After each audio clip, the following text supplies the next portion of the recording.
আজি 4-5 দিন মানৰ পৰা মোৰ ভিডিঅ'বিলাকত মানুহে কমেণ্ট কৰি আছে যে ৰাজীৱ হদিয়াৰ ওপৰত মই কিয় একো কোৱা নাই। একচুৱেলি মই সময় পোৱা নাছিলোঁ। বেছিভাগ মানুহে কমেণ্ট কৰিছে আৰু দেখিছোঁ ছ'চিয়েল মিডিয়াত যে জুবিন গাৰ্গে তেওঁক চিনি নাপাওঁ বুলি ক'লে আৰু বহুত মানুহে বেয়াও পাইছে ক'ব গ'লে।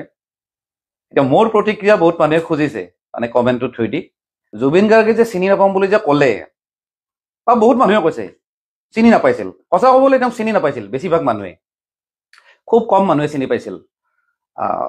মই নাপাইছিলোঁ কাৰণ মোৰ 2-এজন ছিংগাৰৰ লগত মই ইফাল ইফাল ঘূৰি ফুৰোঁ, গতিকে তেনেকৈ মই তেওঁক পাইছোঁ। মানে ফিজিকেলি লগ পোৱা নাই, কিন্তু তেওঁৰ কথা শুনিছোঁ বা মই গান চান চাইছোঁ। খুব ভাল কাম কৰি আছিল। ক'ব গ'লে আজিৰ ডেটত যিখিনি ছিংগাৰ আছে, যিখিনি নতুন ছিংগাৰ, মানে জুবিন দা পপন তেওঁলোকৰ কথা মই পতা নাই, যিখিনি নতুন ছিংগাৰ আছিল এই গোটেইখিনি ছিংগাৰৰ ভিতৰত একমাত্ৰ ৰাজীৱ হদিয়া এজন এনেকুৱা আছিল যিয়ে আমাৰ জাতিৰ কাৰণে, ভাষাৰ কাৰণে, মাটিৰ কাৰণে গান গাইছিল। তেওঁৰ প্ৰত্যেকটা গানত আপোনালোকে চাব এটা এটা মেছেজ আছে, মানুহৰ মেছেজ, সমাজৰ মেছেজ। তো যি কি নহওক হৈ গ'ল আৰু উপায় নাই। এতিয়া কথাটো হ'ল মানুহে যে চিনি যে পোৱা নাছিল বা জুবিন দাও যে চিনি নোপোৱা বুলি যে কৈছে, এই বস্তুবিলাক কিয় হয় জানেনে? প্ৰব্লেমটো হ'ল আমাৰ যিটো পৰিৱেশ, আমাৰ যিটো ইক'চিষ্টেম, এই বস্তুবিলাক বেয়া। প্ৰথম জগৰীয়া হ'ল আমি মানুহবিলাক। আমি পাব্লিকে ৰাজীৱ হদিয়াৰ গান আমি নাচাওঁ, আমাক লাগে সেই প্ৰেমৰ গান, ৰোমান্টিক গান। ছোৱালী থাকিব লাগিব, ছোৱালী নাচিব লাগিব, তেতিয়াহে ইউটিউবত গান চলে। ৰোমান্টিক গান হ'ব লাগিব।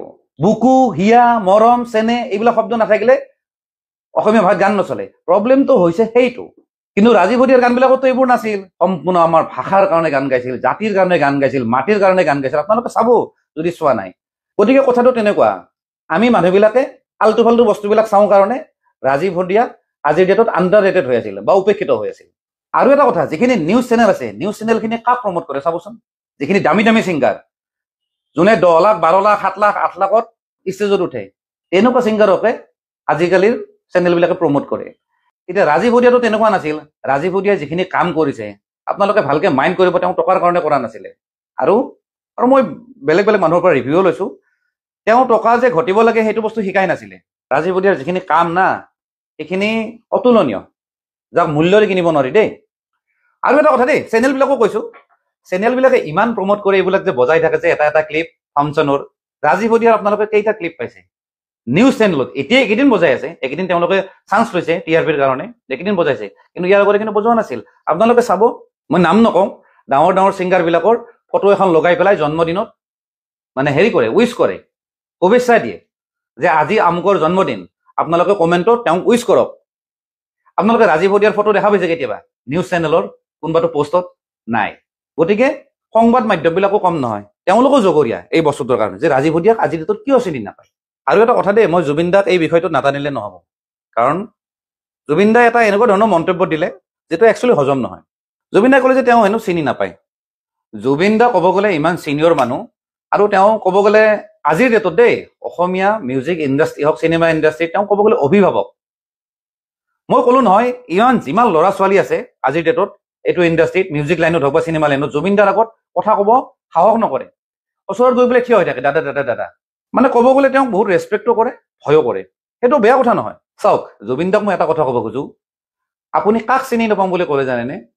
যিজনে 2014 আপোনাক গান গোৱাইছিল, তেওঁ মিউজিক কৰা এলবামত গান গোৱাইছিল আপোনাক, আপুনি চিনি নাপায় ঠিক আছে, কিন্তু এটা কথা আপোনাৰ দায়িত্ব থাকিব যে কোনে কোনে কাম কৰি আছে, কমচে কম এই ইণ্ডাষ্ট্ৰিটোৰ, কমচে কম সেইটো কমিউনিটিৰ মানুহখিনিক আপুনি ভালদৰে চিনাটো দৰকাৰ।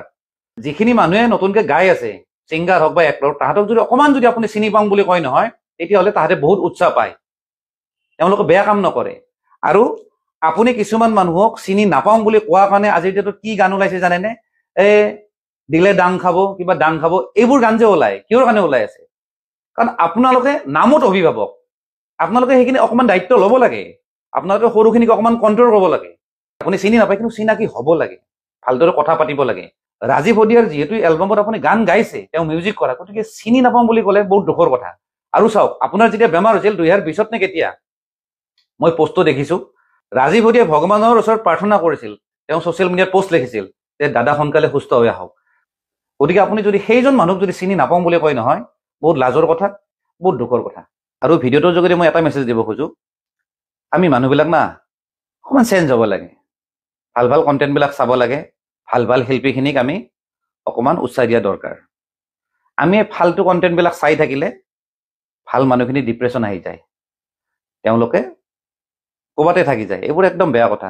আৰু চেনেলখিনিকো কৈছোঁ, আপোনালোকে অকল TRPৰ কাৰণে এই আল্টু ফাল্টুবিলাক দেখাই নাথাকিব। এই ৰাজীৱ হদিয়াৰ নিচিনা শিল্পীক আপোনালোকে প্ৰমোট কৰিব লাগিছিল।